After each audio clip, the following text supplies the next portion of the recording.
लिखिएगा।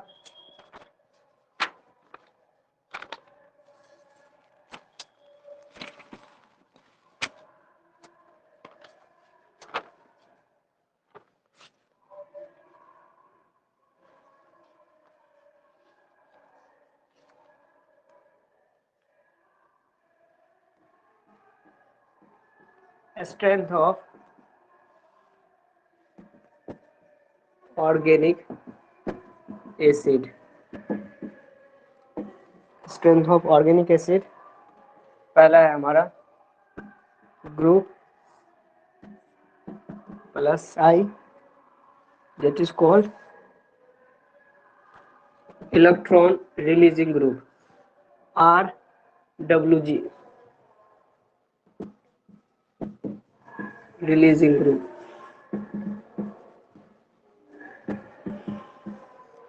नेक्स्ट है हमारा माइनस आई, इलेक्ट्रॉन विथड्रॉइंग ग्रुप।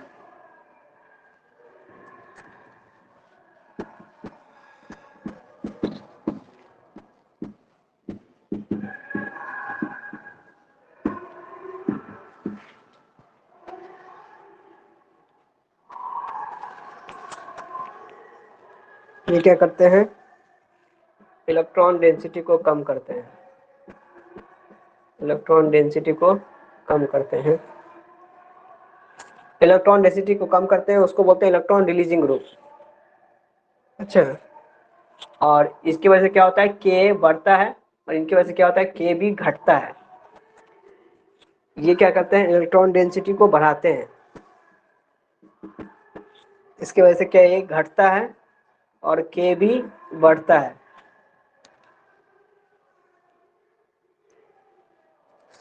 अगला है इलेक्ट्रॉन डेंसिटी डिक्रीज करता है H निकलने की वजह से, इलेक्ट्रॉन डेंसिटी बढ़ाता है क्योंकि H जुड़ने की वजह से प्लस होता है, H प्लस यहाँ पे लिखेंगे टॉपिक इंडक्टिव इफेक्ट।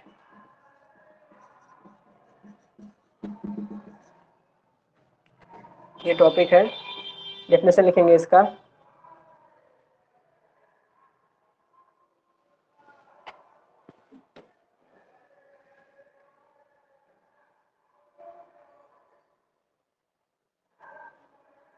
दिख रहा है ठीक। इंडक्टिव इफेक्ट, इसमें लिखते हैं, इसमें चार्ज का polarization electron, polarization of electron का माइग्रेशन नहीं होता,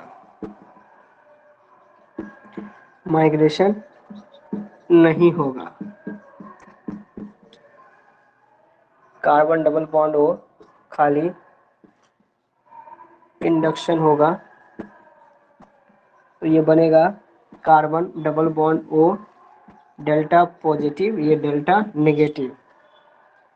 अगर मैं इसकी बात करूं तो यहाँ पे बनता है कार्बन पे O नेगेटिव चार्ज, यहाँ बनेगा पॉजिटिव चार्ज।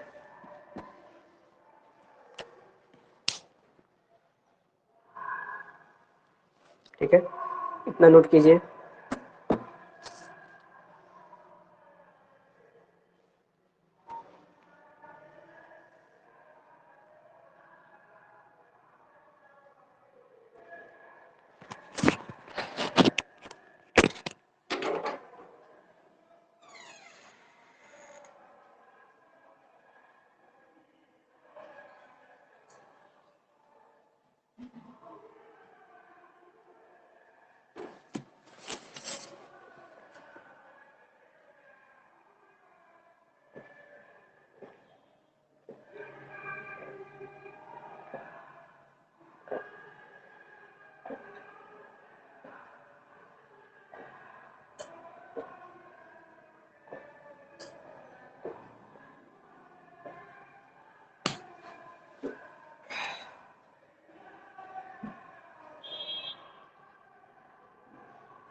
ठीक है।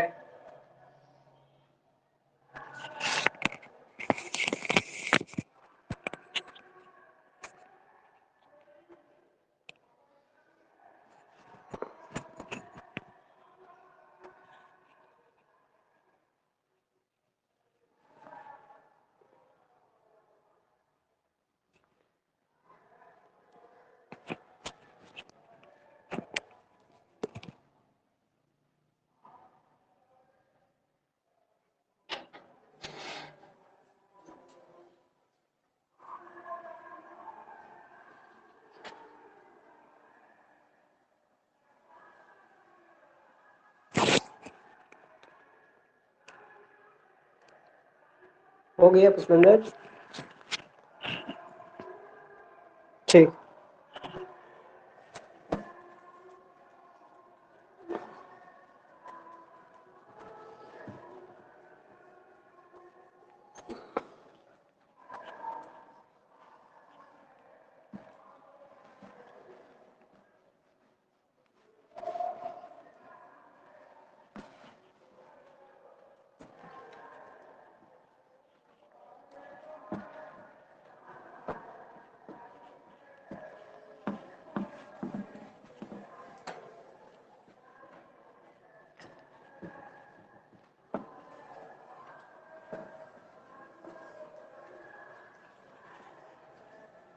आगे बढ़ते हैं। लिखिएगा इसमें लास्ट वर्ड लिखा था ना, वो फिगर बना लिया था, इसमें लिखेगा पॉइंट ए। इंडक्टिविटी पढ़ रहे हैं हम लोग, उसी में लिख रहे हैं पॉइंट। तो कहता है it's due to electron displacement, ये होता है इलेक्ट्रॉन के डिस्प्लेसमेंट की वजह से। It's due to electron displacement.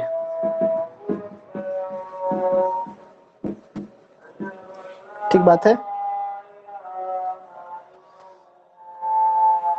और इलेक्ट्रॉन डिस्प्लेसमेंट क्यों होता है तो बोलेंगे पॉइंट बी है, it is due to difference in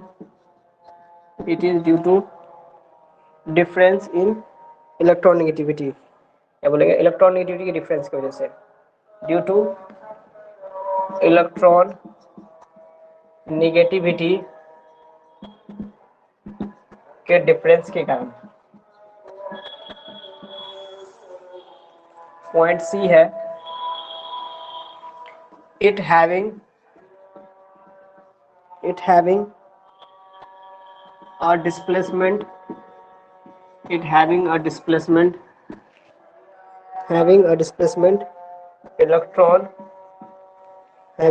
displacement electron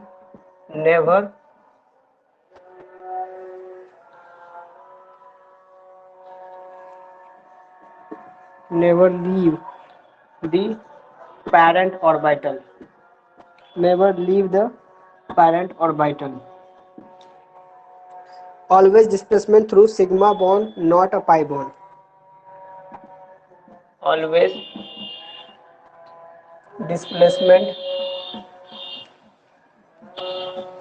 displacement through sigma bond, not a pi bond. ठीक है, मतलब ये जो प्रॉपर्टी बतला रहा हूँ वो है इंडक्टिव इफेक्ट के बारे में। उसमें क्या रखा है कि it is due to electron displacement, मतलब इंडक्टिव इफेक्ट क्यों होता है? क्योंकि इलेक्ट्रॉन का डिस्प्लेसमेंट होता है। और कैसे डिस्प्लेसमेंट होता है, क्यों होता है डिस्प्लेसमेंट? तो बोलेंगे उनमें दो एटम के बीच में इलेक्ट्रॉन की नेगेटिविटी का डिफरेंस के कारण ऐसा होता है, इलेक्ट्रॉन का डिस्प्लेसमेंट होता है। फिर कहते हैं ये कैसे डिस्प्लेसमेंट करता है, तो बोलेंगे it having a displacement of A electron never leave the parent, मतलब सिर्फ वो इलेक्ट्रॉन को यहाँ से डिस्प्लेसमेंट करेगा, मतलब यहाँ से उसको आगे शिफ्ट करेगा, ना कि वो उस बॉन्ड से दूर के बाहर निकल जाएगा, ऐसा नहीं होगा। जैसे एग्जांपल देखते हैं इसमें,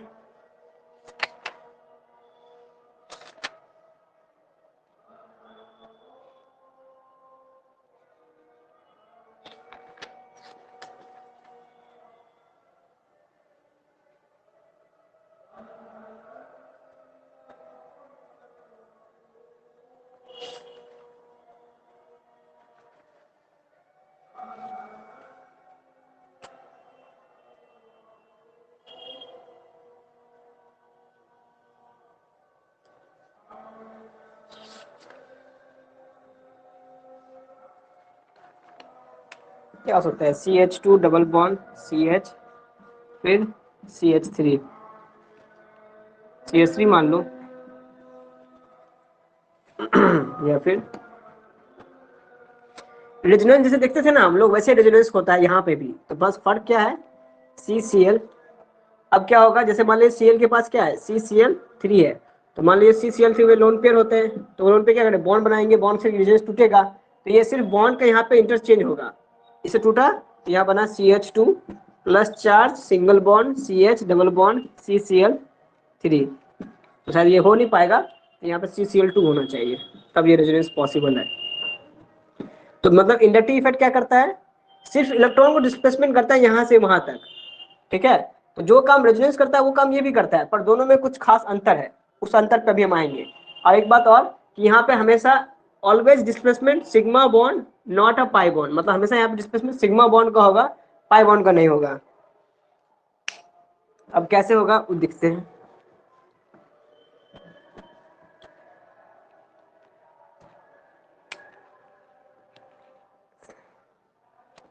the IE that is electron का डिस्प्लेसमेंट, इलेक्ट्रॉन का डिस्प्लेसमेंट होगा। ऐसा क्यों होता है, क्योंकि इसमें इलेक्ट्रॉन नेगेटिविटी का डिफरेंस होता है। इलेक्ट्रॉन नेगेटिविटी का क्या होता है, डिफरेंस होता है, ड्यू टू सिग्मा की वजह से होता है, पाई के कारण नहीं होता।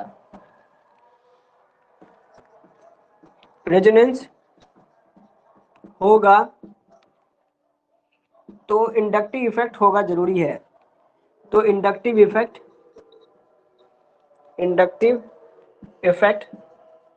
जरूर होगा, लेकिन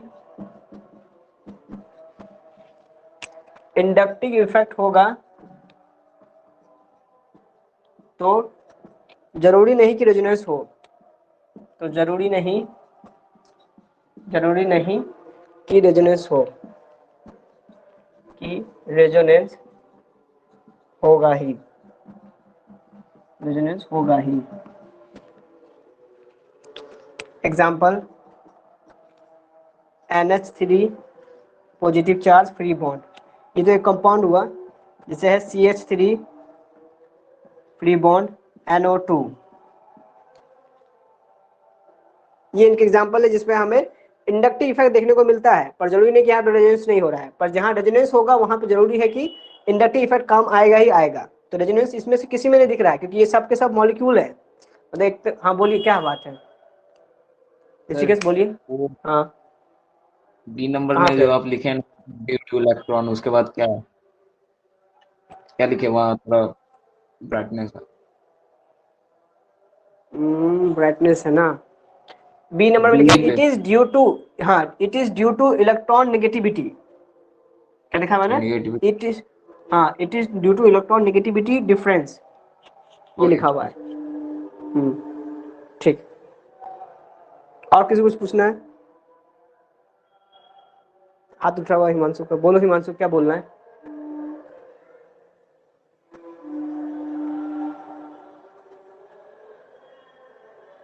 हो गया सर। अच्छा ऐसा बोलना है, ठीक है, बाकी लोग को हो जाने दीजिए।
ठीक है ऋषिकेश।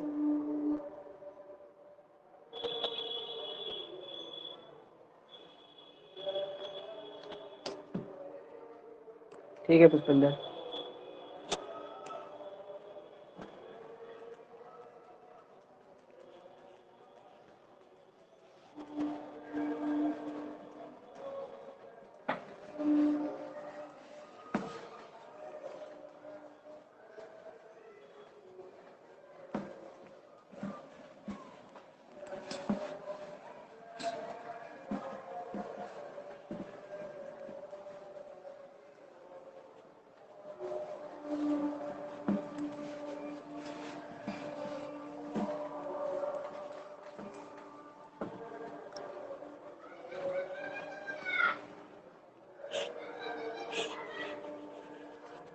आगे लिखते हैं, पॉइंट नंबर डी है। इसमें क्या रखा है, जो कि प्लस आर ग्रुप है और एक कुछ है माइनस आर ग्रुप। जो प्लस आर होते हैं उनको बोलते हैं इलेक्ट्रॉन रिलीजिंग ग्रुप, और जो माइनस आर होते हैं उनको बोलते हैं इलेक्ट्रॉन विड्रॉइंग ग्रुप। तो इनके हैं दो ग्रुप आते हैं।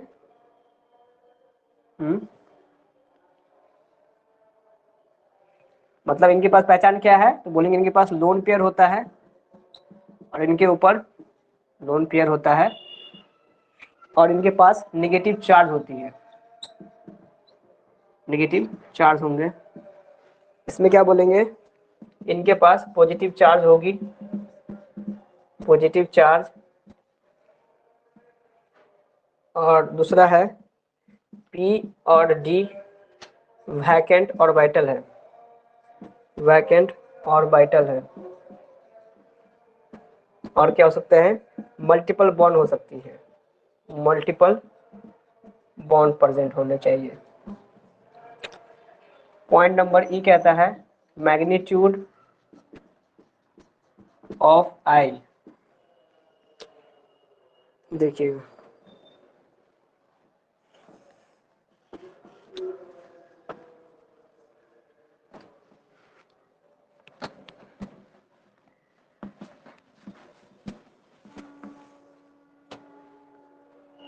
मैग्नीट्यूड ऑफ आई है, जिसमें बोलेंगे हम लोग इलेक्ट्रॉन विड्रॉइंग ग्रुप भी है और इलेक्ट्रॉन रिलीजिंग ग्रुप भी है।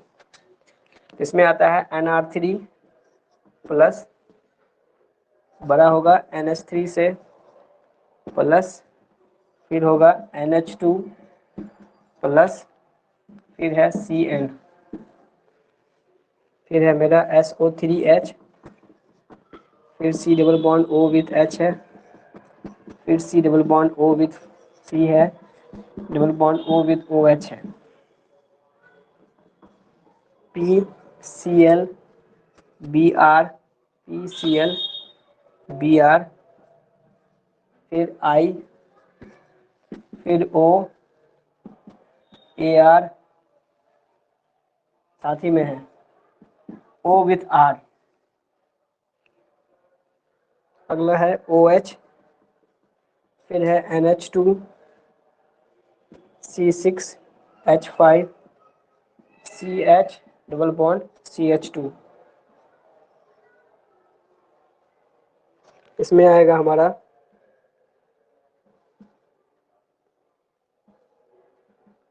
सिर्फ O है, फिर CH3 है, CH, फिर CH3, CH3 lesser than the CH, CH3, CH3, CH3, फिर C double bond O,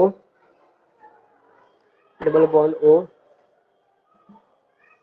O with O negative less than O negative।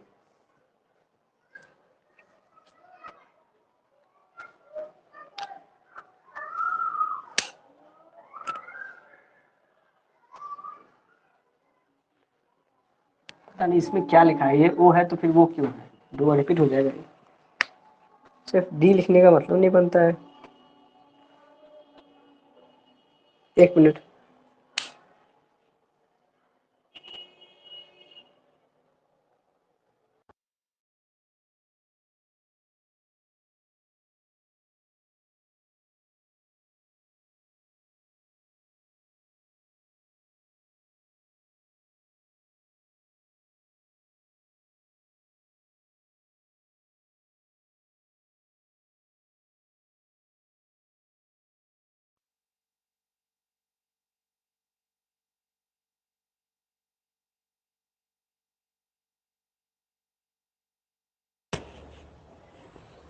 Sorry,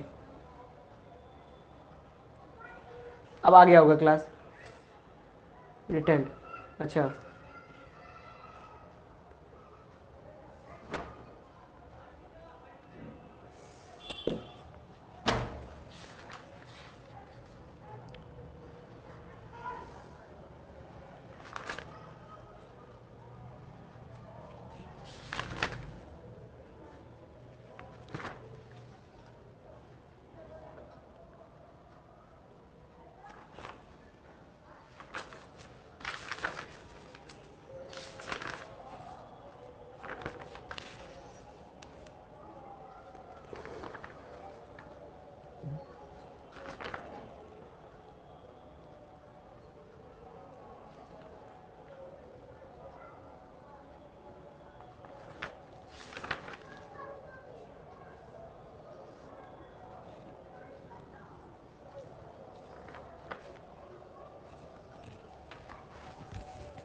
ठीक है हिमांशु, देख लिए।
ठीक है, ठीक ठीक ठीक ठीक।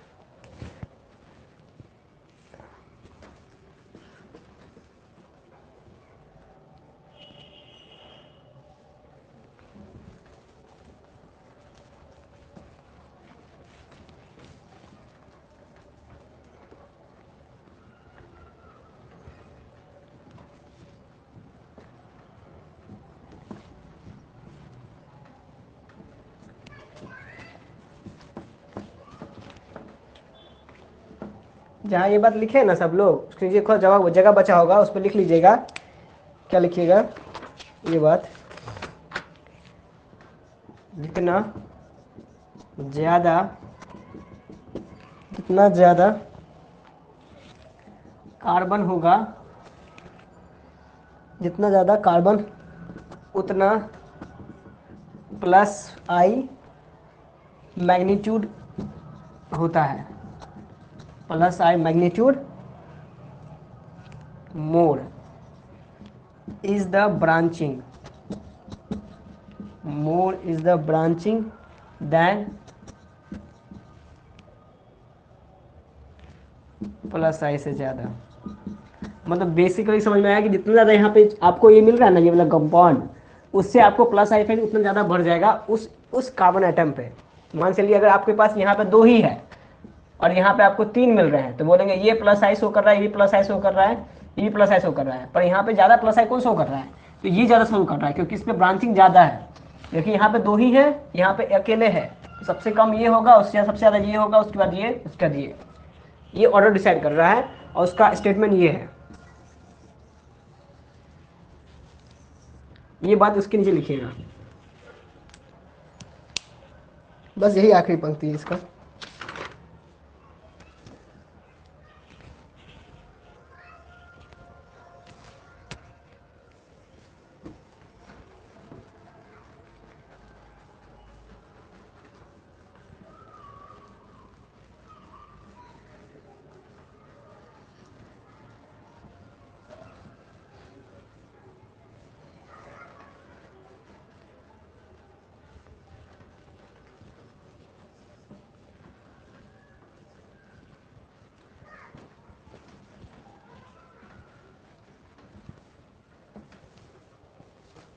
देखिएगा, अब इसमें क्या रहा है हमारा, इसे वापस से भी बात रिपीट करूँ, करो ना, क्या दिक्कत है। इलेक्ट्रॉन रिलीजिंग ग्रुप में, अगर आप लोग लिखवा चुके हैं मत लिखिएगा, ये बात मैं समझाने के लिए मैं लिख रहा हूँ ये चीज़, मत लिखिएगा तुम लोग। के भी घटेगा, के भी बढ़ेगा, और ये के घटेगा। माइनस आई होने की वजह से क्या होगा, इलेक्ट्रॉन विड्रॉइंग ग्रुप रहता है, इससे हमारा के बढ़ता है, के भी घटता है। एक एग्जांपल से मान लीजिए कार्बन है, कार्बन है, कार्बन है, कार्बन है, ठीक बात है।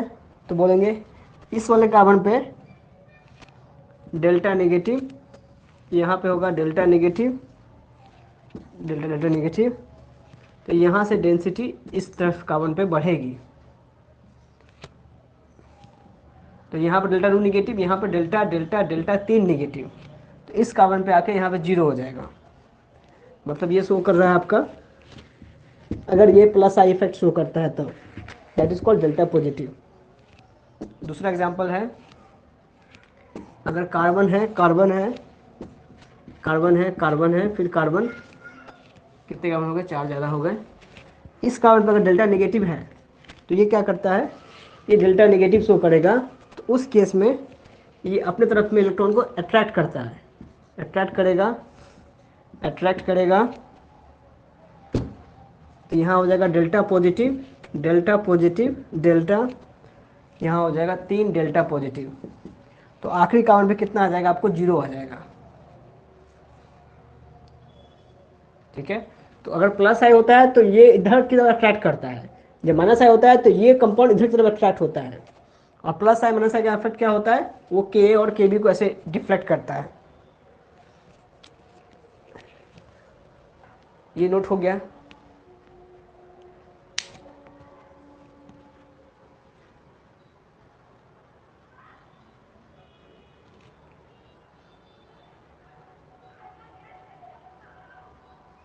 तो तुम लोग सुन के आश्चर्य होगा, अभी बारिश हो रही है दरभंगा में, मेरे घर की तरफ बारिश हो रही है। तुम लोग तरफ हो रही कि नहीं हो रही पता नहीं, पर मेरे घर पर बारिश हो रही है।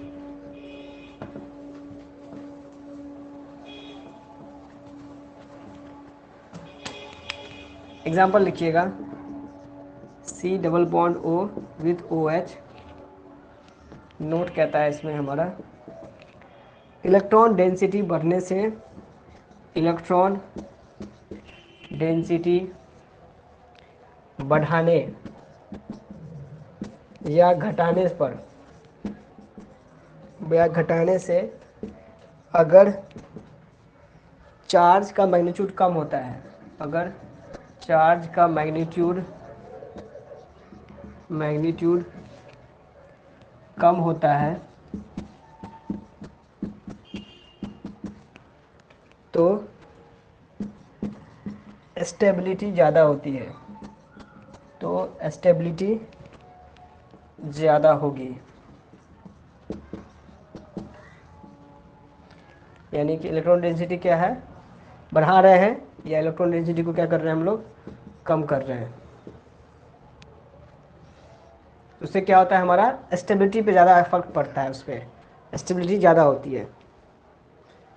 तो मान लीजिए अगर कोई कार्बन है, उसके ऊपर 3 ब्रांच जुड़े हुए हैं, और कैसे हैं, प्लस आर वाले हैं, तो इलेक्ट्रॉन डेंसिटी को बढ़ा रहे हैं, इलेक्ट्रॉन डेंसिटी को कम कर रहे हो, उस केस में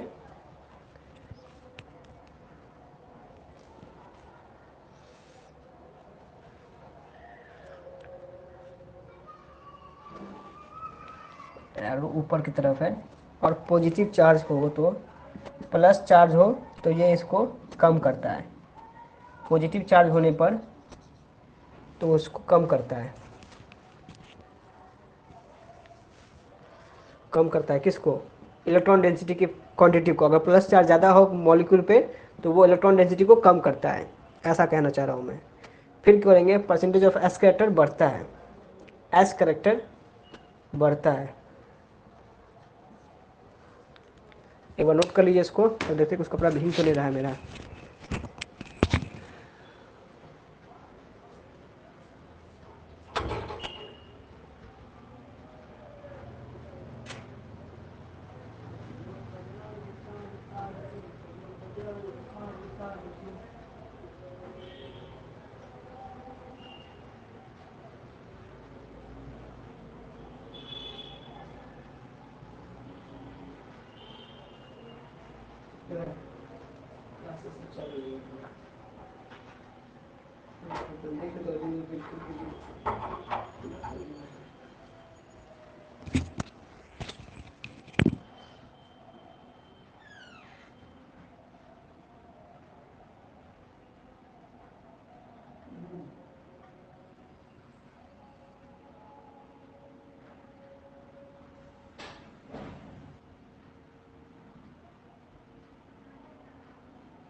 ठीक है, ठीक है,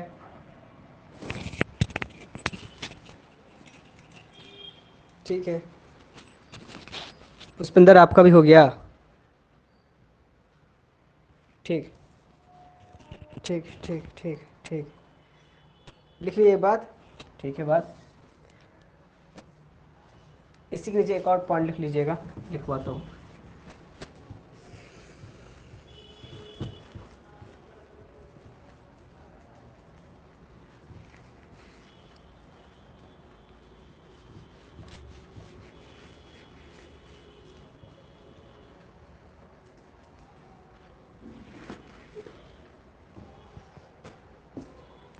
अगला पॉइंट लिखिएगा, इलेक्ट्रॉन डेंसिटी क्या होती है?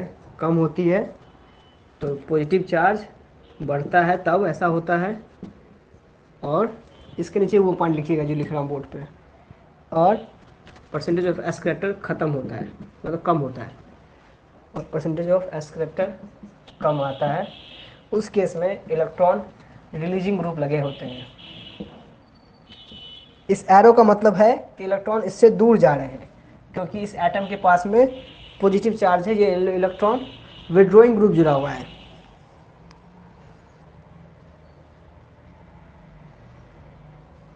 और इस वाले केस में इस पे चार्ज निगेटिव है।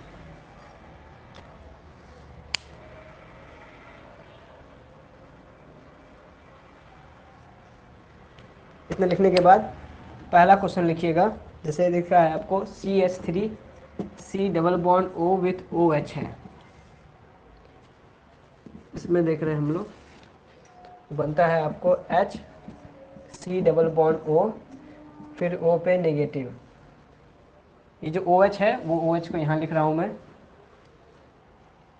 और आपको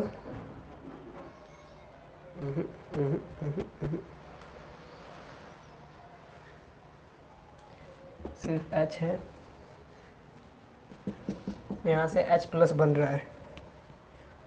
दूसरा एग्जांपल है इसमें, जैसे मान लीजिए CH3 C double bond O with OH,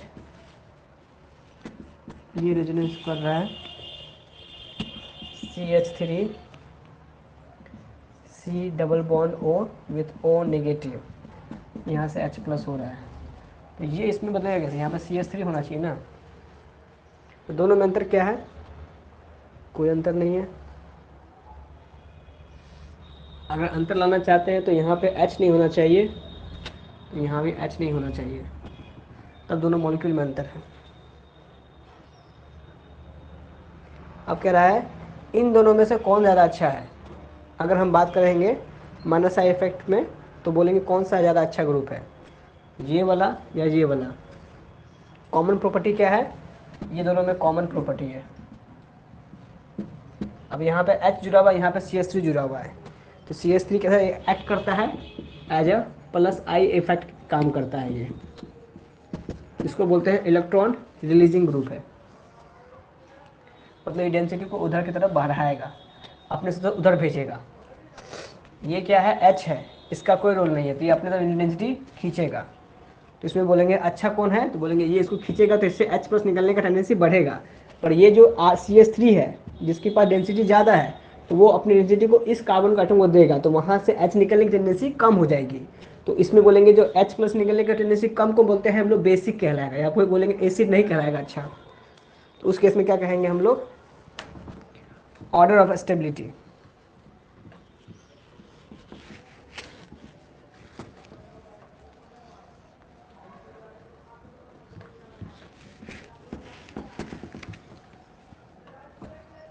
लिखिएगा ऑर्डर ऑफ स्टेबिलिटी, बोलेंगे first is greater then second, because second में क्या है, प्लस आई इफेक्ट है, जो क्या कर रहा है, डेंसिटी को बढ़ा रहा है। हमें क्या चाहिए, डेंसिटी को कम करने वाला एलिमेंट चाहिए, ताकि H आसानी से निकल सके।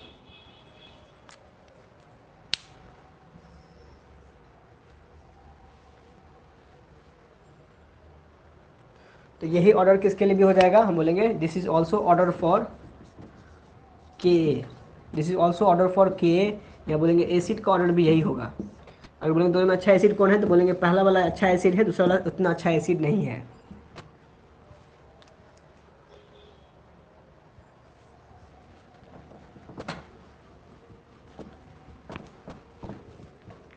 मेन है इसमें समझना हमारा कि प्लस आई इफेक्ट कैसे देखते हैं, वो क्या करता है।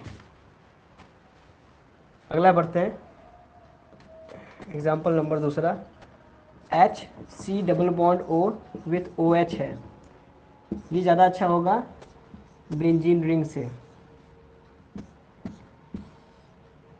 इसमें आ गया C double bond O with H is greater than RCOOH। लिखेंगे इन तीनों में ऐसा क्यों है order,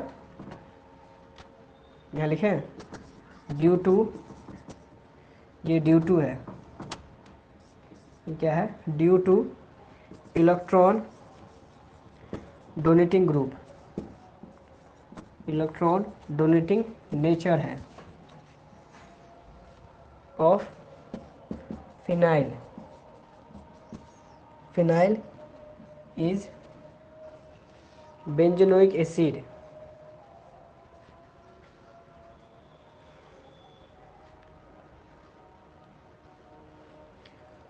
is benzoic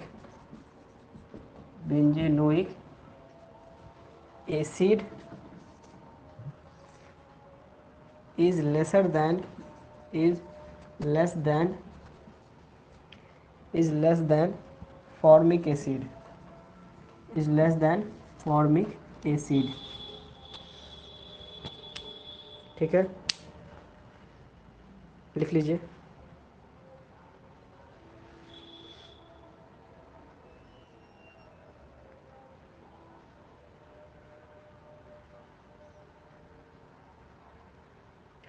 electron donating का मतलब होता है कि वो इलेक्ट्रॉन देगा इसको, और बेंजोनोइक में क्या है, किसको बोल रहे हैं, ये है बेंजोनोइक जो कि बन रहा है benzoic acid is less than formic acid, इसको बोलते हैं फॉर्मिक एसिड, इसको बोलते हैं बेंजोनोइक एसिड।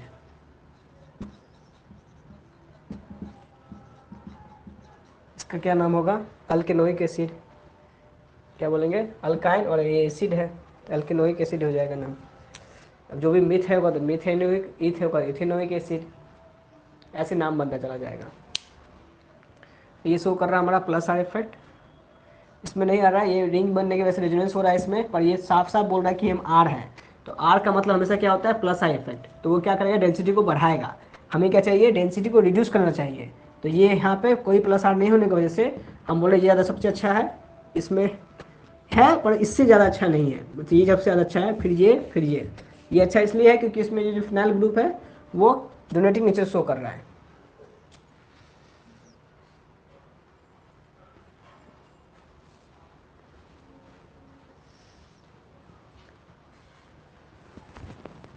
नोट कीजिए अच्छे से।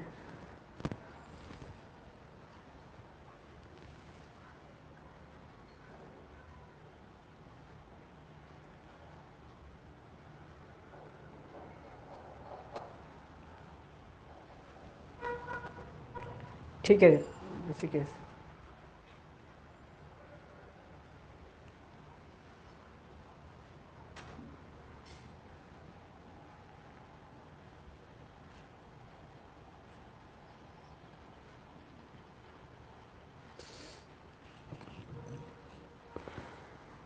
ठीक है पुष्पिंदर।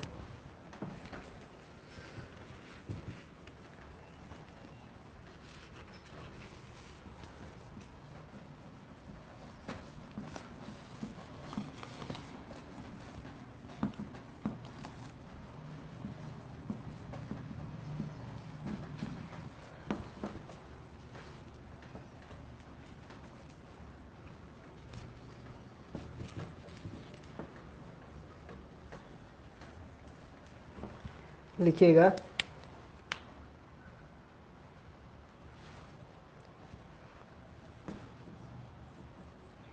इस चीज का एक्सप्लेनेशन है।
हो गया 4 हो गया ना 5th पॉइंट।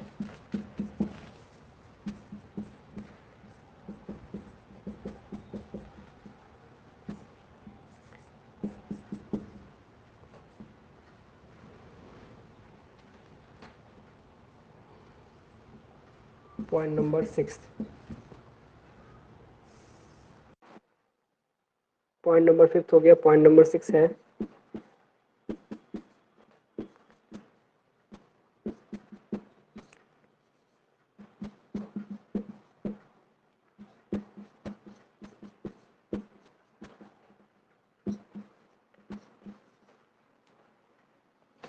हमें बताना है ऑर्डर के का।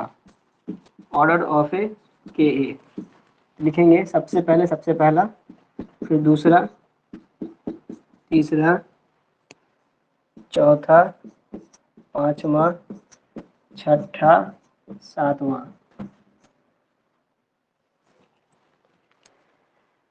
ये है ऑर्डर आपको के का। ठीक बात है। ठीक बात है।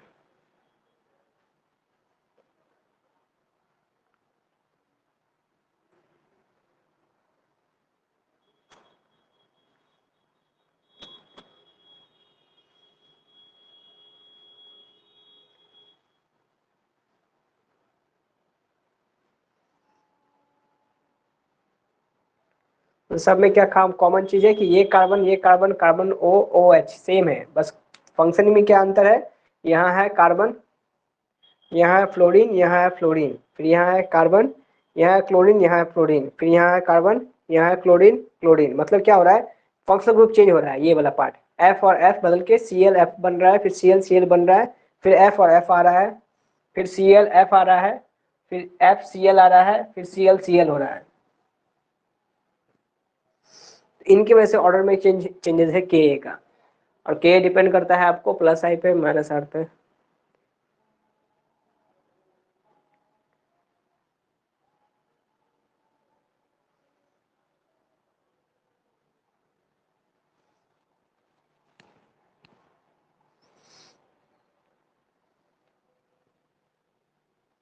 ठीक है,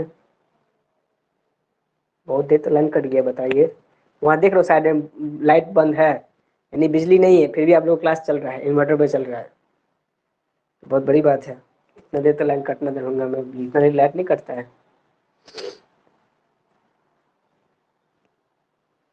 ठीक है हिमांशु, लाइन भी कट गया, ऊपर से बारिश भी होने लगा, नहले पे दहला।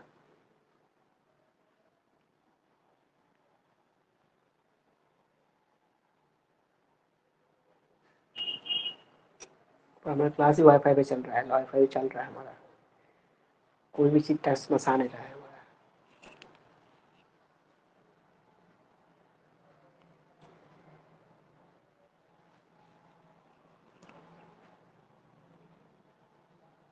नोट हो गया पुष्पिंदर? ठीक, आगे बढ़ते हैं।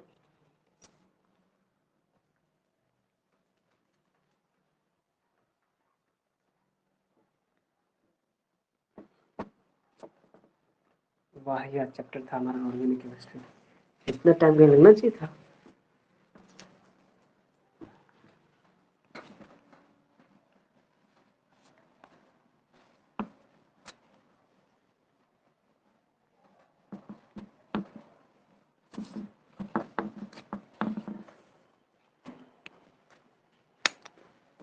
Carbon carbon C double bond O with OH है, जुड़ा हुआ है हमारा fluorine which is greater than carbon carbon, फिर carbon double bond O with OH है, फ्लोरीन। सही बात है, गलत बात है? ये F इधर जुड़ा हुआ होना चाहिए। ठीक है, ये पहला एग्जांपल है। दूसरा example, carbon carbon carbon double bond with OH, fluorine हो, और इधर carbon carbon carbon double bond with O with OH है, और यहाँ जुड़ा हुआ है NO2। उस केस में क्या होगा, ऐसा हो जाएगा। ऐसा इसलिए हो रहा है, यहाँ पर NO2 जो है का मैग्नीट्यूड F से ज्यादा है, F से ज्यादा -R ग्रुप शो कर रहा है, -R ग्रुप शो कर रहा है, इसलिए हम बोल रहे हैं F छोड़ के NO2 को मेजर बोल रहे हैं, क्योंकि वहां पे -R इफेक्ट काम कर रहा है। तो इंडक्टिव में और मेसोमेरिक रेजोनेंस में तो बोलेंगे इंडक्टिव इफेक्ट से ज्यादा अच्छा है, रेजोनेंस इफेक्ट काम कर जाए, +R -R शो करे, उसको लेके चलेंगे। Carbon carbon double bond O negative, फिर F हो, क्या बोलिए इसी एग्जाम्पल को,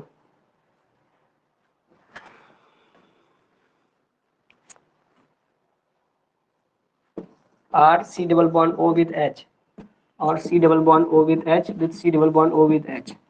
इन दोनों में कौन अच्छा है? ये अच्छा है, क्योंकि यहाँ पे +I शो कर रहा है, यहाँ पे -I शो कर रहा है, दोनों -I शो कर रहे हैं, तो -I होने की वजह से ये ज़्यादा अच्छा है इसके कंपेयर में। अच्छा इन द सेंस हम के एक ऑर्डर के डिसाइड कर रहे हैं, हम लोग क्या डिसाइड कर रहे हैं, ऑर्डर ऑफ ए के के अकॉर्डिंग बात कर रहे हैं। नेक्स्ट है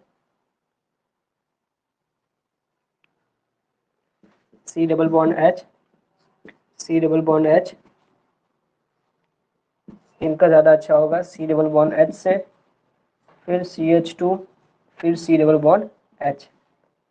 ये है -I, ये है +I, फिर ये -I, यहाँ पे क्या है -I, ये -I, तो यहाँ पे ये भी -I है, पर यहाँ पे एक +I होने की वजह से ये यहाँ पे ये ज़्यादा अच्छा है इसके कंपेयर में।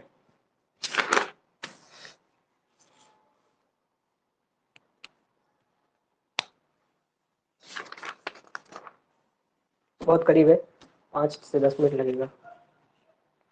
ये लड़का झूठ बोलता है, हिमांशु इतना फास्ट कैसे लिख लेगा?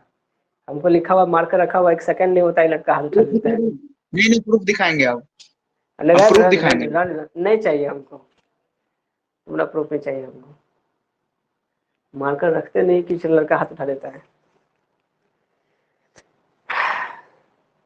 प्रूफ है मेरे सकते हैं। ठीक है ठीक है ठीक है ठीक है, रहने दो, अपना प्रूफ रखिए अपने पास।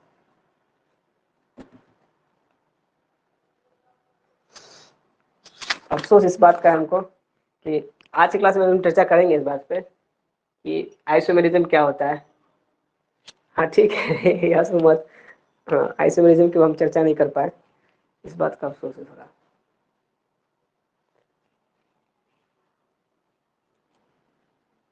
मिलेगा आखिरी के भी 15-20 में मिलेंगे ना, उसमें डिस्कस करेंगे आइसोमेरिज्म क्या है, एनसीईआरटी बुक से डिस्कस करेंगे।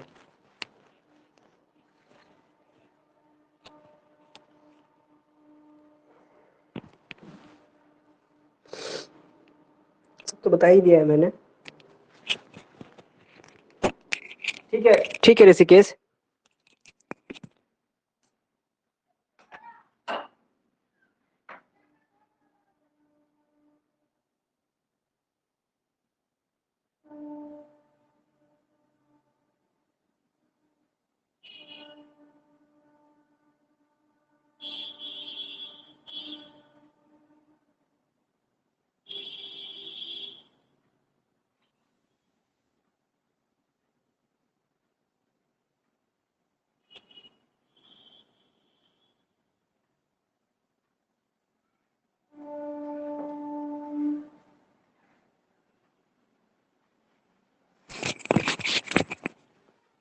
हो गया पुष्पिंदर?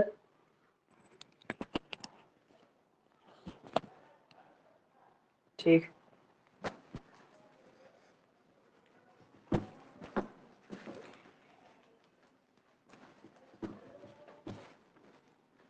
और ना कुछ देर डिस्कस कर लेते हैं आइसोमेरिज्म, याद आ गया क्योंकि इसमें ज्यादा कुछ नहीं है, समझ गए हम लोग। प्लस साइड इफेक्ट होता है, माइनस साइड इफेक्ट होता है। अगर आइसोमेरिज्म अगर हम आज समझा देते हैं, समझेंगे कि कोई चीज नहीं छूटा।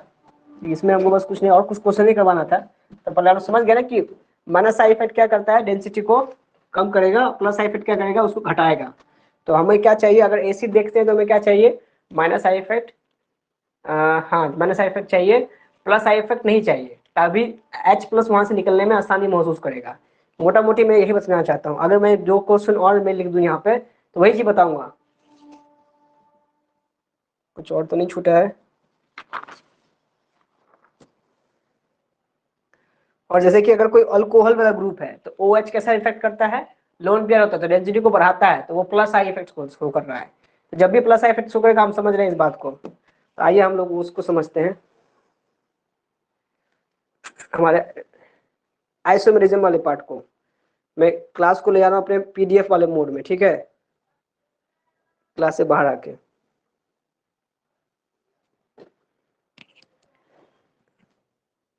सबको पोर्ट्रेट मोड में दिख रहा है कैमरा?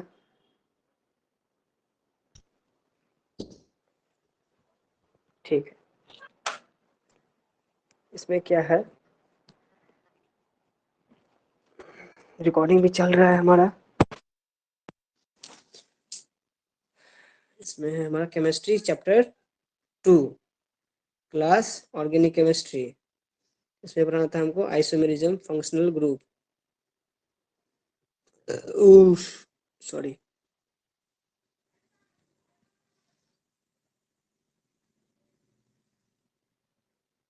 कहाँ गया वो?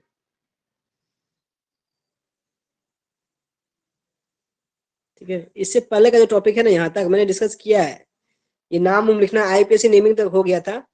आइसोमेरिज्म में टॉपिक था छोटा सा मेरा बचा हुआ था, वो समझते हैं थोड़ा देर। ठीक है, कहता है the phenomena of existence of 2 और मोर कंपाउंड, मतलब जब भी हमें एक से ज्यादा कंपाउंड मिलेंगे, एक से ज्यादा कंपाउंड होंगे, पॉजिंग करेंगे same molecular formula but different properties is known as isomerism. मतलब मॉलिक्यूलर फॉर्मूला सेम रहेगा उनका, और उनकी जो क्या बोलेंगे स्ट्रक्चर जो है वो अलग बनेगा। इस बात को अंडरलाइन कीजिए अपने टेक्स्ट बुक में जाके सब लोग कि the molecular formula is same but different properties is known as isomerism. मतलब मॉलिक्यूलर फॉर्मूला सेम रहेगा पर उनकी प्रॉपर्टीज अलग अलग व्याख्या करेगी उनके बारे में, तो उसको बोलेंगे आइसोमेरिज्म होता है। ये है परफेक्ट डेफिनेशन अबाउट आइसोमरिज्म।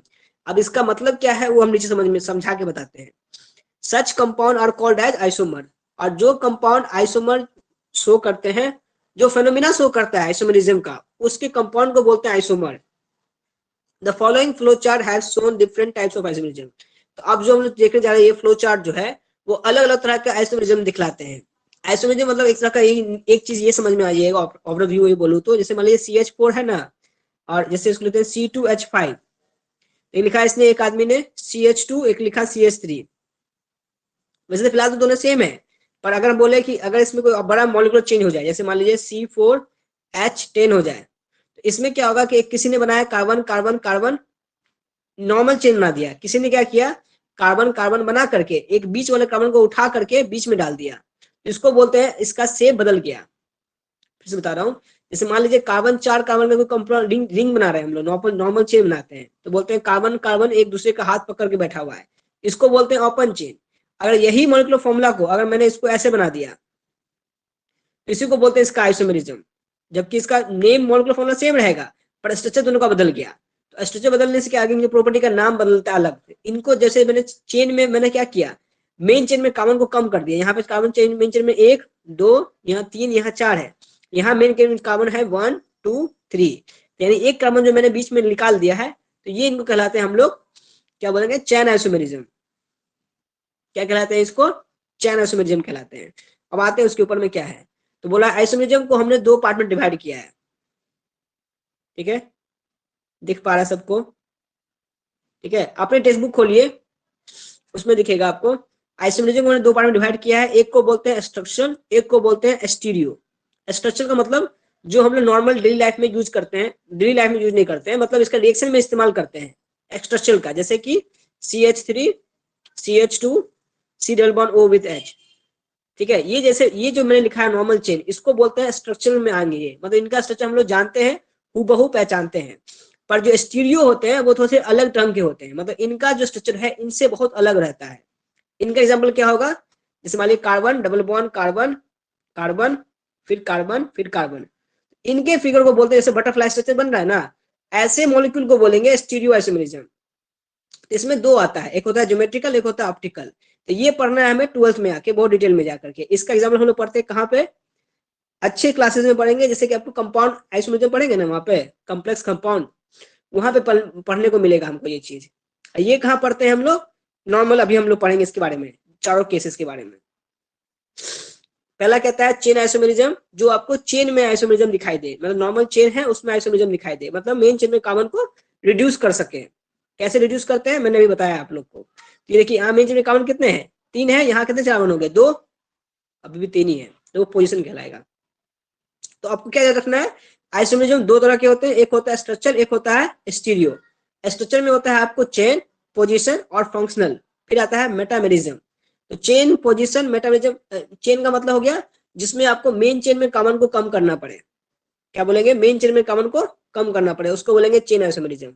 मेरे पास नोट्स नहीं होने के इसलिए मैं बोर्ड पे नहीं बतला रहा हूँ, मेरे पास जो नोट्स है वो सामने स्क्रीन पे दिखला रहा हूँ मैं, मतलब एनसीईआरटी टेक्स्ट बुक ही नोट्स है मेरा, इसका अलग से मैं कोई नोट्स देने वाला नहीं हूँ। तो आपको जो भी पढ़ना है इसमें यहीं से पूछना है, जो भी बताना है यही बताना है मुझे। अब कहता है पोजिशनल आइसोमेरिज्म, मतलब कि आपको आइसोमेरिज्म का पोजीशन मैंने चेंज कर दिया। जैसे मान लीजिए यहाँ पे OH है, बढ़ा करके मैंने इसको यहाँ OH डाल दिया, तो ये कहलाया पोजिशनल आइसोमेरिज्म बन गया हमारा।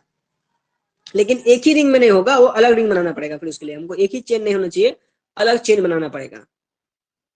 फिर कहता है फंक्शनल ग्रुप ऑफ आइसोमेरिज्म, जिसमें बोलता है फंक्शनल ग्रुप मैंने बदल दिया। जैसे मान लीजिए OH हो गया, कभी ये बदल के हो गया आपको CHO बन गया, कभी बदल के बन गया C double bond O CO बन गया, तो ये फंक्शनल ग्रुप बदल जाए।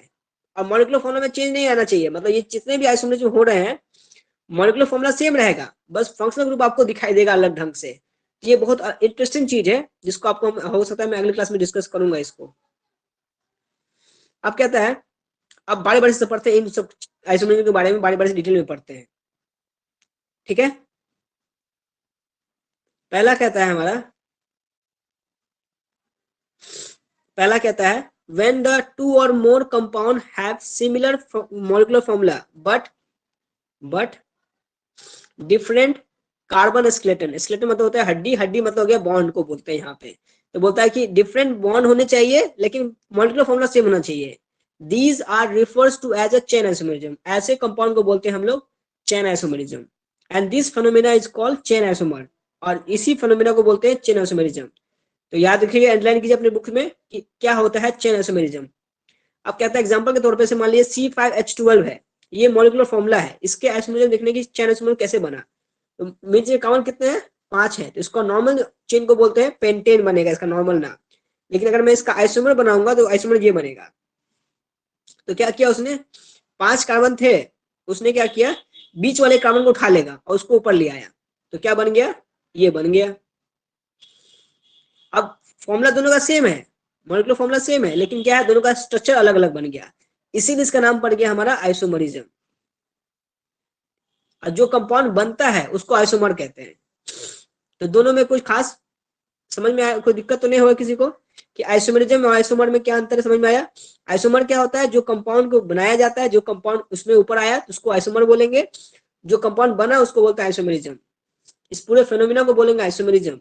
अब इसके कितने आइसोमर बन सकते हैं, तो पॉसिबल आपको ढूंढना पड़ेगा। जैसे मान लीजिए कार्बन यहाँ पे 5 था, एक आइसोमर ये बना, एक आइसोमर ये बना, इसका जो मेन चेन कौन है, मेन ये है, रूट चेन ये है आपका, आइसोमर बन रहा है ये और आइसोमर बन रहा है आपका ये। खासियत दोनों में क्या है, दोनों का स्ट्रक्चर फॉर्मूला अलग अलग है। इसमें क्या है खासियत कि ये कार्बन में एक कार्बन जो है मेन चेन से ऊपर में उठा हुआ है, इसमें क्या है, कार्बन में मेन चेन से 2 कार्बन ऊपर उठा हुआ है, एक ऊपर यहाँ, एक ऊपर यहाँ, एक ऊपर यहाँ। तो यहाँ भी 5 कार्बन है, 1 2 3 4 5, पर हम काउंटिंग ऐसे नहीं करते हैं, हमेशा हम लोग मेन चेन में काउंट करते हैं इस ढंग से, 1 2 3 काउंट करते हैं, तो ऊपर नहीं जा सकते हम लोग। तो बोलता है मेन चेन में कार्बन 3 ही है, 2 सब्स्टिट्यूएंट कहलाया। इस फिगर की बात कर रहा हूं मैं। इसमें क्या था कि एक मेन चेन में कार्बन 4 है पर मेन चेन में सब्स्टिट्यूएंट एक ही बन रहा है, तो दोनों के दोनों आइसोमर कहलाए, इसका पैरेंट चेन ये कहलाया।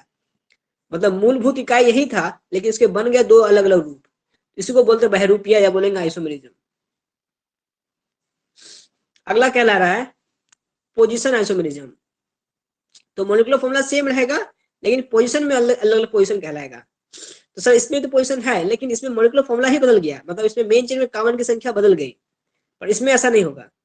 when the two or more compound having different when the two or more compound having different in the position of substituent atoms and functional group on the carbon skeleton, बोल रहा है कि अगर 2 या 2 से अधिक एटम होंगे फंक्शनल ग्रुप में या बोलेंगे कार्बन के मेन चेन में, तो दो उनको कहते हैं हम लोग पोजीशन आइसोमेरिज्म कहते हैं।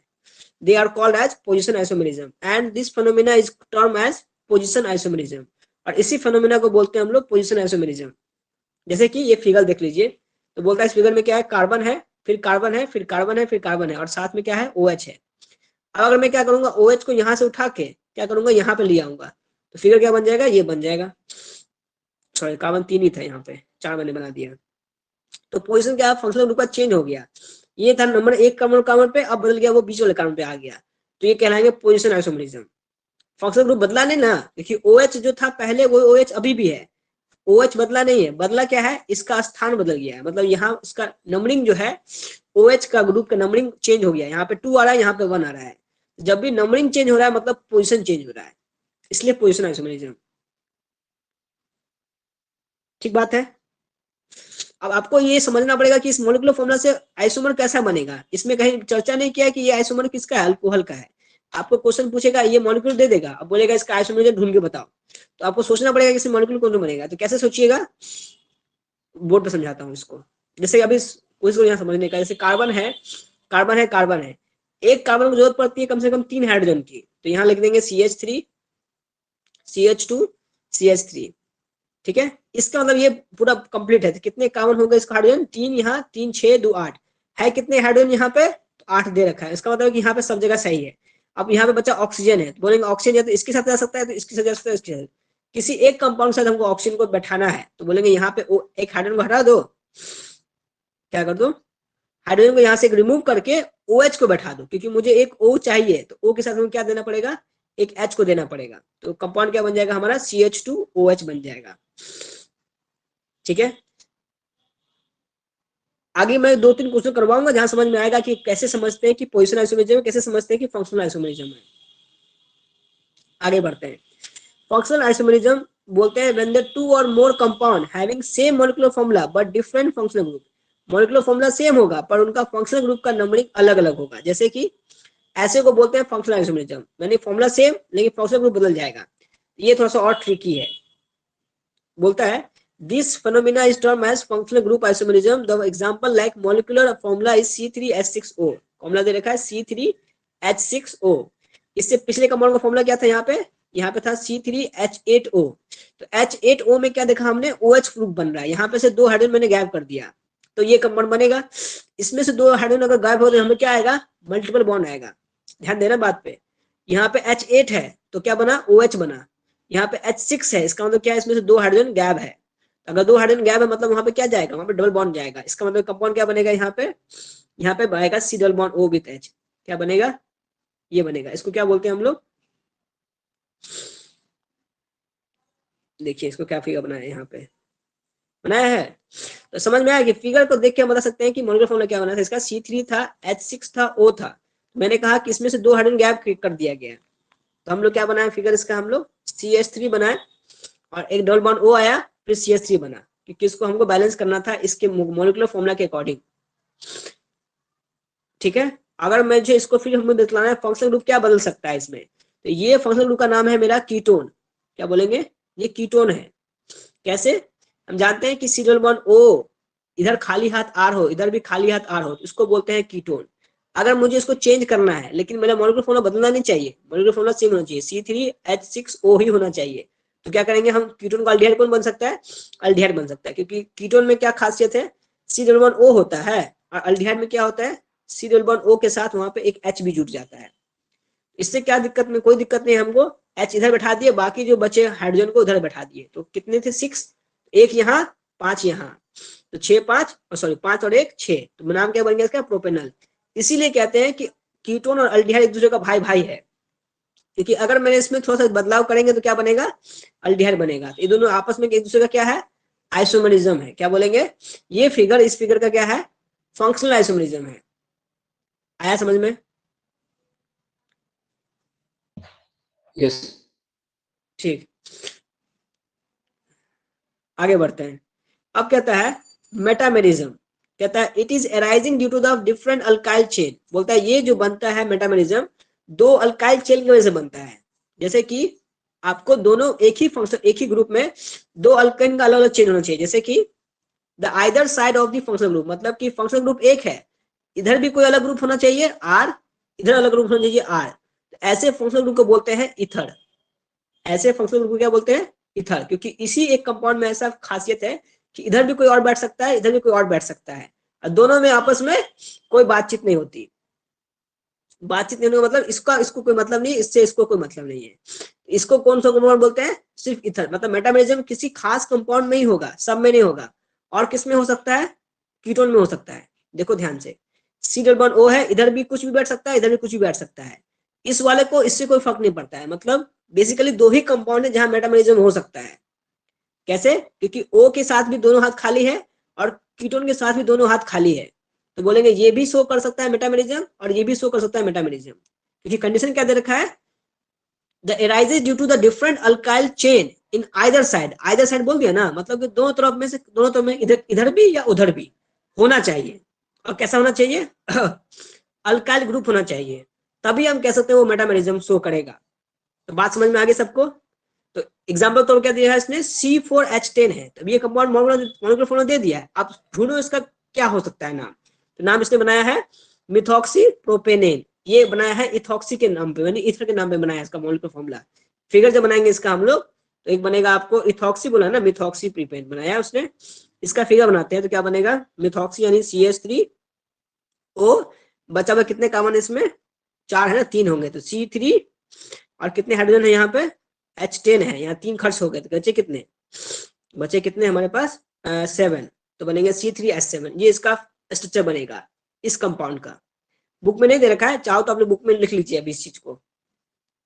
ठीक है, यहाँ लिखा हुआ, सॉरी यहाँ लिखा हुआ था नीचे में C3H7 है, यहाँ पे CH3 लिखा हुआ है, सॉरी। फिर यहाँ पे इसका एक और फिगर बनेगा, कौन, वो फिगर ये बनेगा। हाँ एक बात और, जैसे CH3 है ना, और CO विथ C क्या होना चाहिए, C3H7 होना चाहिए। दोनों फिगर का एक आइसोमर बनना भी चाहिए, जैसे कि यहाँ फिगर बनाया है C2H5 और OC2H5, यानी ये भी R है, ये R डैश कोई और R है। अब ये जो बन रहा है वो R डबल डैश और ये R डबल डैश बन रहा है। ठीक है, मतलब कहना ये चाह रहा है कि ये फिगर दोनों एक दूसरे से अलग अलग है, लेकिन दोनों की केस में दोनों का फॉर्मूला सेम है, लेकिन दोनों का फिगर अलग अलग होना चाहिए, तभी मेटामेरिज्म बनेगा। और वो भी किसी खास फंक्शनल ग्रुप में ही बनता है, जो कि कौन है, ईथर और कीटोन। याद रहेगा।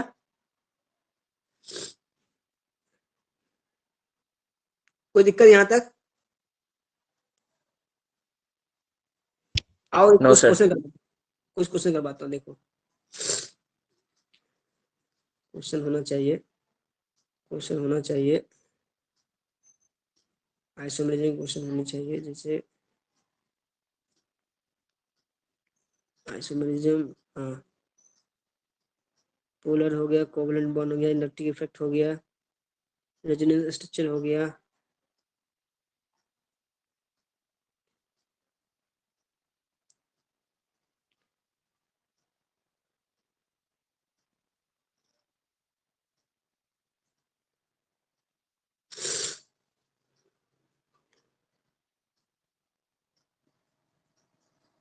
ठीक है।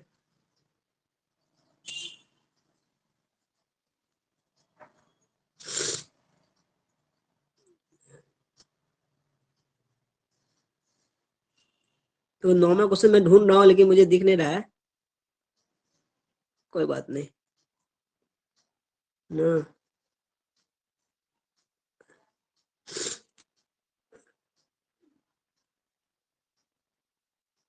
मुझे उम्मीद है कि आप लोग बहुत क्वेश्चन जवाब दे सकते हैं इसमें से, जितना मैंने पढ़ा दिया है ना,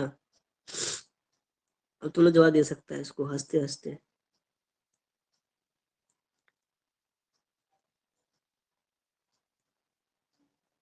नहीं मिल रहा है क्वेश्चन मुझे, अच्छा कोई बात नहीं। देखिए मैं आपको बोर्ड पर समझाता हूँ इस चीज को। मैं क्लास से बाहर जा रहा हूँ ताकि मैं स्क्रीन को पोर्ट्रेट मोड से मैं लैंडस्केप मोड में डाल सकूँ। ठीक है, जो भी चीज मैंने बताया ना अभी बोर्ड पे, मतलब स्क्रीन पे, उस चीज में बोर्ड पे समझा देता हूँ एग्जांपल, आपको उतना याद रह जाएगा तो बहुत बड़ी बात है, नोट कर लीजिएगा उस चीज को।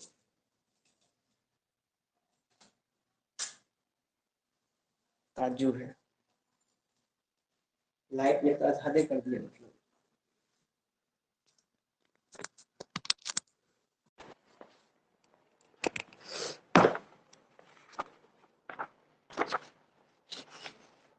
इतना लंबा लाइन कटना, डर है कि कभी भी मेरा इन्वर्टर डेड हो सकता है। अब लिखिएगा क्या पढ़ रहे हैं हम लोग, आइसोमेरिज्म।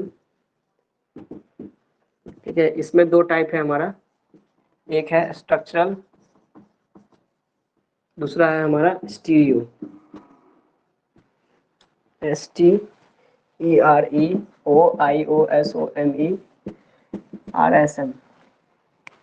इसमें आता है पहला चेन, फिर पोजीशन, दूसरा होता है फंक्शनल, फिर होता है मेटामेरिज्म।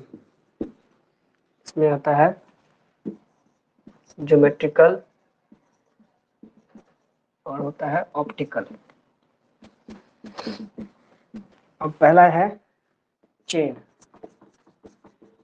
चेन में पढ़ना है, जैसे एग्जांपल लिया है इसने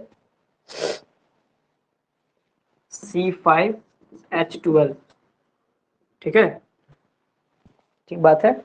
और ये C5H12 है, तो हम इसका फिगर बनाएंगे तो बनेगा carbon carbon carbon carbon carbon C5H12। इस कार्बन कितने हाथ चाहिए, 3 हाथ चाहिए, इसको 2 हाथ चाहिए, इसको 2 हाथ चाहिए, इसको 2 हाथ चाहिए, इसको 3 हाथ चाहिए। इसको बोलते हैं हम लोग एन पेंटेन, या इसको सिर्फ पेंटेन भी कह सकते हैं हम लोग। इसको क्या बोलेंगे हम लोग, पेंटेन। अगला फिगर बनेगा इसमें तो बोलेंगे CH3। अब इसमें से मैं किसी एक कार्बन को उठाना चाहता हूँ, तो यार यहाँ शुरू कीजिए, यहाँ शुरू कीजिए, क्योंकि मेरा पहला ही फिगर बना रहा हूँ आइसोमर का, तो उसमें पहले कार्बन को यहाँ से रिमूव करना है, रिड्यूस करना है मुझे मेन चेन में से। तो पहला हो गया CH2, फिर CH2, फिर CH3। अब ये कार्बन मैंने क्या किया, इसको यहाँ से पकड़ के ऊपर खींच दिया, तो ये कार्बन यहाँ पे आ गया CH3। अब देखना क्या है कि यहाँ पे 5 है, तो यहाँ पे 1 2 3 4 5, 12 है, 3 2 5, तो यहाँ पे 1 होगा, 3 4 4 2 6 6 3 9 9 3 12, मतलब बैलेंस होना चाहिए। जो यहाँ पे फॉर्मूला लिखा गया वो फॉर्मूला यहाँ पे प्रूफ होना चाहिए आपका। इसका नेम बदल जाएगा, पर हमें आइसोमर ढूंढना था, तो हमें चेन आइसोमर में क्या देख रहे हैं, मेन चेन में कम कर रहे हैं, कार्बन को कम रिड्यूस कर रहे हैं। इसका नाम क्या बोलेंगे हम लोग, इसको नाम बोलेंगे हम लोग आइसोपेंटेन। आईपीसी नेम जो आपको आता है आप लिख लीजिएगा इसको। अब क्या करना है, अब हमें इससे नेक्स्ट स्टेप पे जाना है, मतलब इसका भी आइसोमर अगर पॉसिबल है तो बनाइए, तो बनाते हैं। तो क्या बनेगा, CH कार्बन मेन चेन में कम करना है, तो 3 ही कार्बन चाहिए, एक के नीचे एक ऊपर। ऊपर नीचे क्यों बढ़ाया मैंने, इस फिगर से अलग फिगर बनना चाहिए, पर फॉर्मूला में बदलवा नहीं होना चाहिए। तो यहाँ पे CH3, यहाँ पे CH3, यहाँ पे CH3, यहाँ पे CH3, कितने थे 12, 3 3 6 3 9 3 12, बराबर बराबर, फिगर अलग अलग बन रहा है। इसका नाम क्या होता है, नियोपेंटेन कहते हैं इसको। क्या बोलते हैं इसको, नियोपेंटेन। मतलब फॉर्मूला में सेम फिगर फॉर्मूला बन रहा है, फिर फिगर अलग बनना चाहिए, इसलिए पॉसिबल है। तो सिर्फ कार्बन 5 हो तभी पॉसिबल है। अगर मान लीजिए अगर मैंने कार्बन 3 ही लिया होता तो C3 5 में 2 बड़ा है ना, C3H8 होता है, तो फिगर क्या बनता है, क्या इसका आइसोमर बनेगा। देखो अब मैं फिगर ट्राई करता हूँ, फिगर बनता है कि नहीं बनता है। क्या दोनों आपस में आइसोमर है, किसको लगता है कि आइसोमर है दोनों आपस में, बोलो हाँ या ना। अब नाम पुकारे तब ना, हिमांशु बताएगा, क्या ये दोनों आपस में आइसोमर है। हाँ नहीं, गलत बात, नहीं है, क्योंकि अभी मेन चेन में कार्बन 1 2 3 है, यहाँ भी कार्बन 1 2 और 3, अच्छा ये वाला दोनों नहीं, ही ये नहीं फिगर, है। ये दोनों ही फिगर एक जैसा है। अगला फिगर देख पूछ रहा हूँ, जैसे मान लीजिए कार्बन 4 होते, फिगर बनता है कार्बन कार्बन कार्बन कार्बन, ये एक नॉर्मल पेंटेन बना, ब्यूटेन बना हमारा। अगर मैं इसका नेक्स्ट फिगर बना रहा हूँ तो क्या बनेगा, कार्बन कार्बन कार्बन कार्बन एक कार्बन, ऊपर कार्बन। हाँ तो ये बनेगा कि नहीं बनेगा, हाँ ये बनेगा, ये पक्का, बनेगा, जरूर बनेगा, सब लोग ये समझ रहे हैं इस पक्का बात बनेगा, को। गारंटी। ठीक है, अगला फिगर देखते हैं फिर।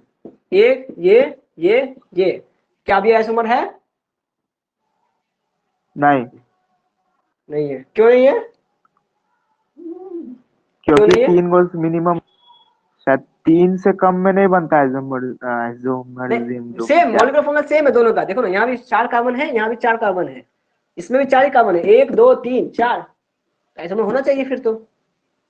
नहीं हो सकता, नहीं हो सकता, क्यों नहीं हो सकता, वही तो कह रहे हैं कि कार्बन में मेन चेन जो होता है वो 3 हाँ होने चाहिए कम से कम, उस तभी आइसोमरिज्म प्रॉपर्टी यूज होता है। नहीं, ये नहीं बोलेंगे, ये आंसर देंगे, ये आप जो बोल रहे हैं आंसर वो सही नहीं उतना। क्या है कंडीशन कि आपको मेन चेन में कार्बन को कम करना है, तो अगर यहाँ पे काउंट करें तो बोलेंगे 1 2 3, यहाँ काउंट करेंगे 1 2 3 ऊपर जाए 1 2 3 नीचे जाए कोई फर्क नहीं पड़ता, यहाँ पे काउंट करेंगे 1 2 3 ऊपर जाए तो भी 3, हाँ नीचे भी नहीं आ नीचे जाए तो 3, मतलब दोनों फिगर एक जैसा रिपीट ही हो रहा है। लग रहा है कि आइसोमर है, पर एक्चुअली में आइसोमर नहीं है। आई बात समझ में, तो कम से कम कार्बन 5 होने चाहिए तभी आइसोमर 2 पॉसिबल है। ये 1 2 3, तो 3 आइसोमर बन रहे हैं हमारे पास, लेकिन अगर कार्बन 4 हो तो सिर्फ 2 ही आइसोमर बनेंगे, एक उसका नॉर्मल आइसोमर, एक उसका बनेगा ये आइसोमर बनेगा, ये दोनों एक तो एक जैसा ही है। आई बात समझ में, तो नोट कीजिए इसको, ये चीज आपको बुक में मिल जाएगा, वहां से छाप लेना, पर आप ये जो नोट कर लीजिए जरूर सर। से। एक और चीज भी कह सकते हैं सर, जो आप 1 2 नेमिंग दिए तो 1 2 एक बार ऊपर जाएगा, फिर से नीचे आके फिर नीचे तो नहीं जाता है ना। नहीं जाता है ना, वही तो कह रहा हूँ, दोनों फिर एक दूसरे रिपीट हो गया ना, 1 2 3 गया, या 1 2 3 के बाद ऊपर नहीं जा सकते हम लोग, 3 जंप नहीं ना मार सकते हाँ यहाँ से यहाँ तक, तो मेन चेन वही में कार्बन 3 ही ना तो बना। हाँ तो नहीं बनेगा, यही बात कहना है, नहीं बनना है, क्यों नहीं बनेगा, तो बोलेंगे मेन चेन में कार्बन बढ़ नहीं सकता, कम करना था हमें। नोट कीजिए,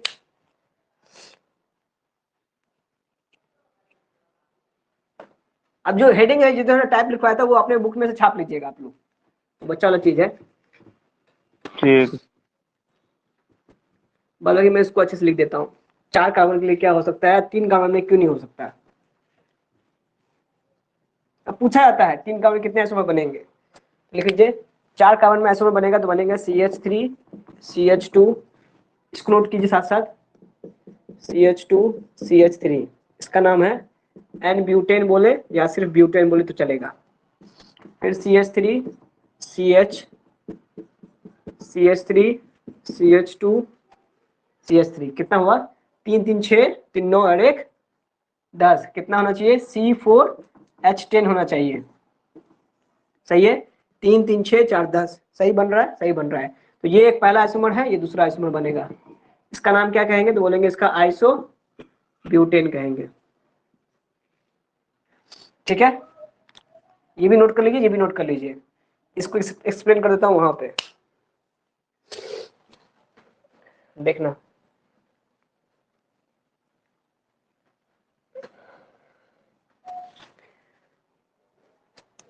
कार्बन 3 है CH3 CH2 CH3 ये है कार्बन 3 की बात। हम ढूंढ रहे हैं आइसोमर कितने बनेंगे, इसमें आइसोमर ढूंढ रहे हैं तो CH3 CH2 CH3 कोई आइसोमर बना क्या 1 2 3 नाम प्रोपेन, इसका नाम प्रोपेन। कोई अंतर है क्या 1 2 3 कोई अंतर नहीं है, दोनों में सेम फिगर है। No isomer possible, no isomer is possible. तो मिनिमम कितना कार्बन चाहिए हमें 4, उससे ऊपर भी जा सकते हैं आप मिनिमम, लेकिन 4 चाहिए तभी आइसोमर बनेंगे वरना नहीं बनेगा आइसोमर। नोट कीजिए इसको। और ये बात एक्सपेरिमेंटल प्रूव है भाई, ठीक है ये मत कि हम ही लिख रहे हैं अपने मन से, ये चीज आपको बुक में नहीं दे रखा है क्योंकि उसमें उतना डिटेल में घुसा नहीं है।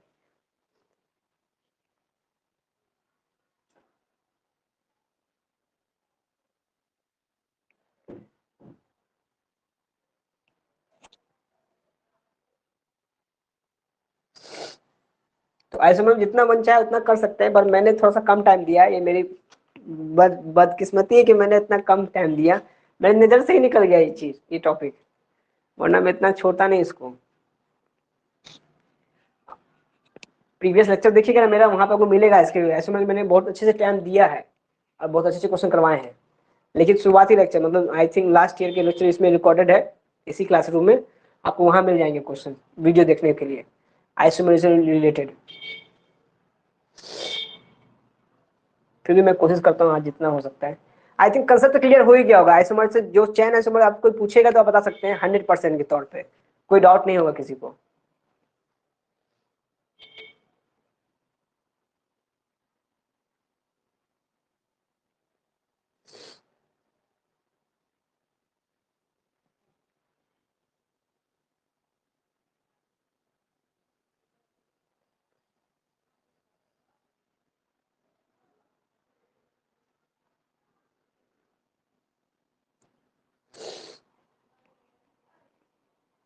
अगर आज नहीं कभी कर पाए ना हम सारा डिस्कशन सारा आइसोमर तो कोई बात नहीं, अगले क्लास में जिसके जो बैच में जहाँ टाइम मिलेगा वहाँ डिस्कस पहले यही करेंगे, फिर ही कुछ और हम चैप्टर शुरू करेंगे।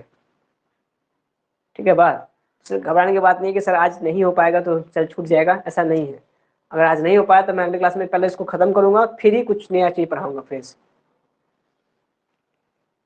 ठीक, ठीक है ऋषिकेश।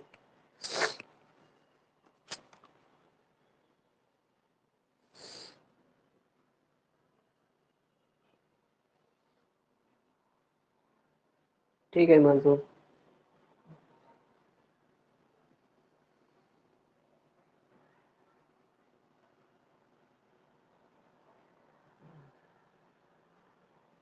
ठीक है पुष्पेंद्र।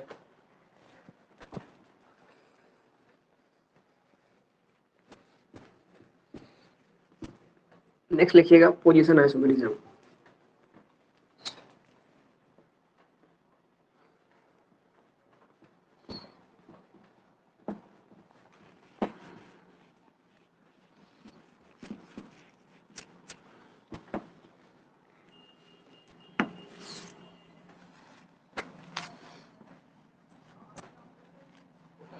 ठीक है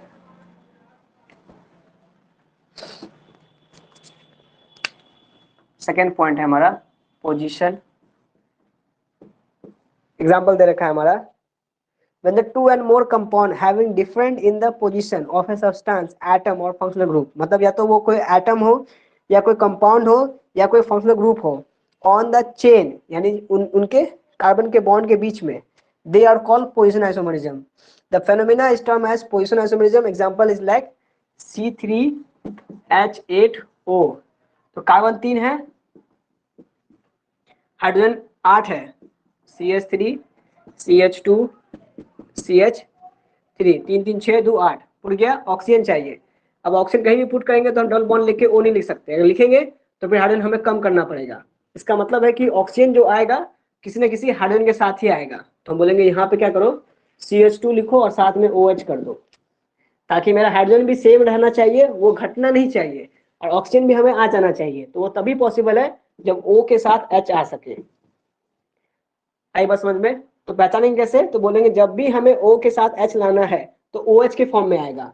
अगर सिर्फ O लाना है तो डबल बॉन्ड के साथ आएगा। फिर से बोल रहा हूँ, जब भी O के साथ H लाना है तो वो OH के साथ आता है। जब भी O के साथ सिर्फ O लाना है, ओनली O, तो बोलेंगे हमें कार्बन के साथ डबल बॉन्ड ऐसे आएगा। तो इसका नाम होता है कीटोन, इसका नाम होता है अल्कोहल। तो इसको क्या बोलेंगे? मेन चेन कहलाएगा। तो कार्बन कितने बनेंगे? 1 2 3, नाम प्रोपेनॉल, प्रोपेन 1 ऑल। अगर मैं इसका पोजीशन चेंज करूंगा तो ये OH कहां उठ के आ जाएगा? बीच वाले पे।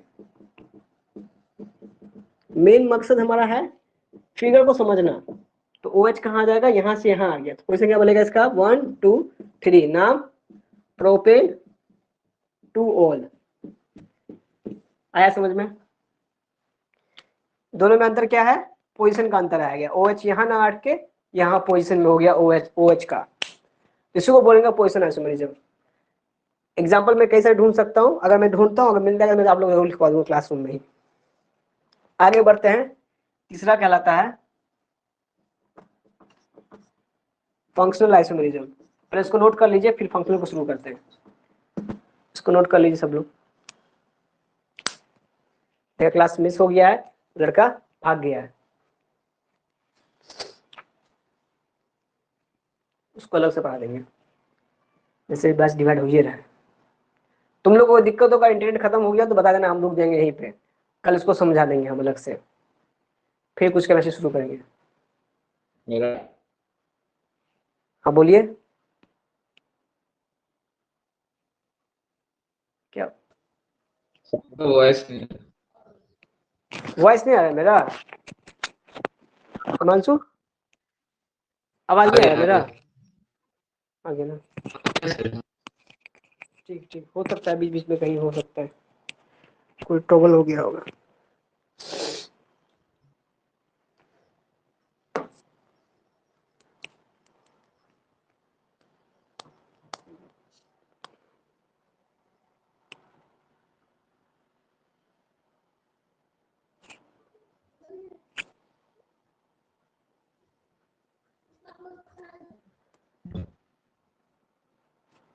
नोट कीजिए।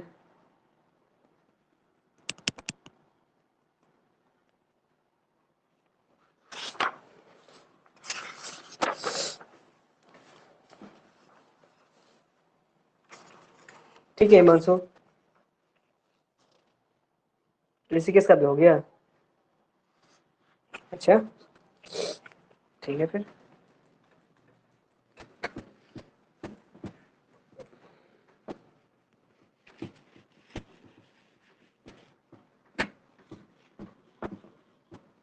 नेक्स्ट है हमारा, वो है फंक्शनल।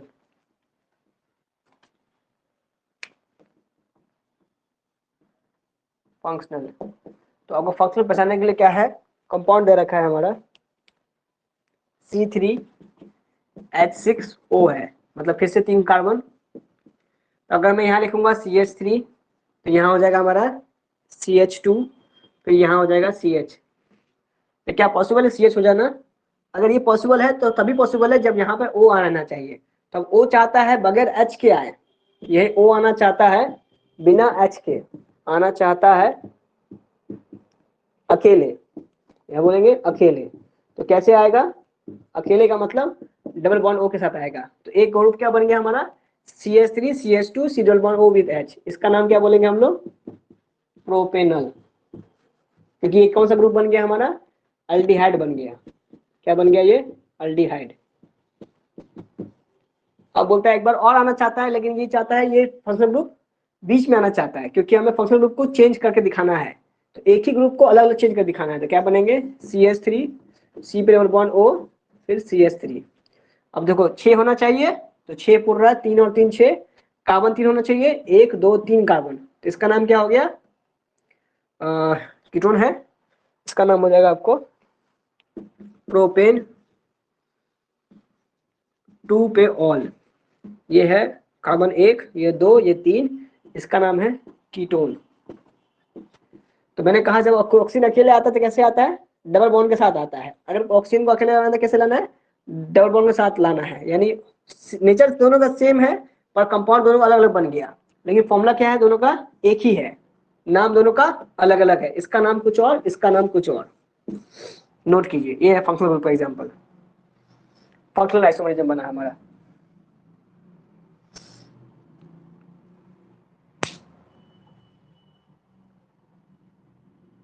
ठीक है हिमांशु।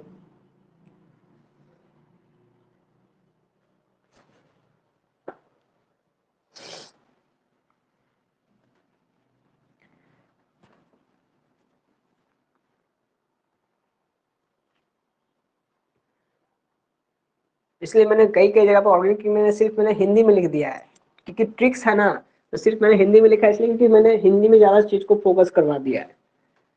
अगर आपको हिंदी में याद है तो। हाँ क्या,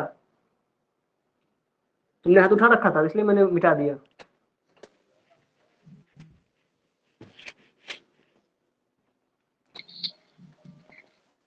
अब गलती तुम्हारी है। अगला है पॉइंट नंबर D, मेटामेरिज्म। पूरा मिटा लीजिए, हम लिख लिए हैं, अब मेरा हाथ उठाना नहीं है। उठाए मत रखो, बीच में देखते थे हमको लगता है कि उठा लिया पहले से हाथ ही। कहता है it is arises due to the different alkyl chain on either side, मतलब दोनों तरफ होना चाहिए। जैसे लिखा मैंने, कंपाउंड का नाम है C4H10O, तो कार्बन कितने हैं, 4 हैं। लेकिन बोलता है कि ऑक्सीजन को बीच में लाना है, तो ऑक्सीजन को बीच में ला दो, बन गया। तो यहाँ पे ऑक्सीजन बीच में नहीं है, बीच में ले आएंगे। अगर ये बोलता है बीच में लाना चाहता है, तो बीच में ये यहाँ भी आ सकता है या यहाँ भी आ सकता है। अगर मैं यही फिगर को अगर ऐसे बना कर दिखाऊं, तो भी ऑक्सीजन क्या है, बीच में है। मतलब ये तो दोनों फिगर रिपीट हो गया, जिसको मिटा देता हूँ। ठीक है, अब बोलूंगा ये फिगर और ये फिगर दोनों के दोनों ऑक्सीजन बीच में है, आइदर साइड होना चाहिए। क्या लिखा था फंक्शनल डिफिनेशन में यहाँ पे, द अल्काइल चेन, हाँ, the alkyl chain present on either side, present on either side, मतलब या तो इधर भी हो इधर भी होना चाहिए। इसका नाम क्या है, इथेन। क्या बोलेंगे इसको, CH3CH2, इसका नाम होगा CH2CH3। तो 3 2 5, 3 2 5, 10 पुर रहा है, कार्बन 4 पुर रहा है। इसका नाम क्या है, तो बोलेंगे इसका नाम है हमारा ऑर्थो। इसका पूरा नाम क्या बोलेंगे, इथेन। इसका नाम आएगा इथॉक्सी इथेन। क्या नाम है इसका, इथॉक्सी इथेन।